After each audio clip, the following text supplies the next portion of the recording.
bakit nga ba itim? Siya nagpupumiglas na talagang kinakailangan itim. Pagkat ang sabi niya, nagluluksa ang bansa at maraming naghihirap, gutom na ang sikmura, gutom pa sa hustisya.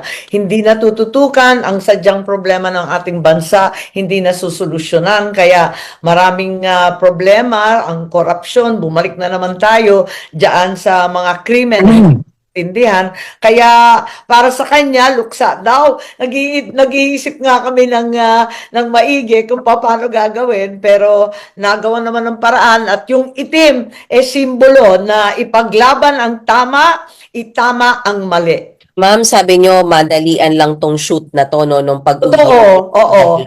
Ma'am, I need to ask directly, ito po ba ay resulta or sort of reward ni VP Sara sa inyo after the series of hearings that you conducted about the ICC arrest of his father? Reward po ba ito o paano ba? Ay, hindi ko naisip yun. Hindi rin niya naisip. Talagang nag-uusap na kami noon pa. Sabi niya, tsaka na ang mga ngampanya, ayoko nang umikot nitong eleksyon na to. Pero yun nga, nung pabalik niya sa Hague, inutusan yata sila ni Senator Robin, ni Presidente Duterte na mangampanya at tulungan ng mga kasangga.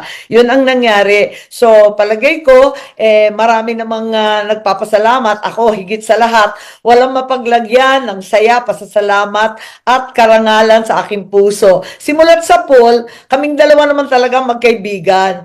At kahit papano, aminado ako na naipahamak ko siya dahil hindi ko naman alam na mangyayari ang ganito. Kilala niya ako, kilala ko rin siya, kilala namin ang isa't isa, hindi nagbabago ang pagtanaw ko ng utang na loob at paghanga sa pananatili niyang may tiwala sa akin. Kaya eto, andito kami, hindi niya ako binigo at hindi ko rin siya bibiguin. Ang katapatan sa ating bansa, ang kabayaran sa kanyang pagtitiwala. So ma'am, itong political ad na to, endorsement na to, born out of your long-time friendship with Oo her. naman, na hindi naman nagbabago. Kung minsan, nayayamot siya sa sinasabi ko, ako naman nagalit din sa, kung minsan nagsasabi siya, para lang kaming kaibigan pero hindi nagmamaliw. Parating pareho, parating consistent.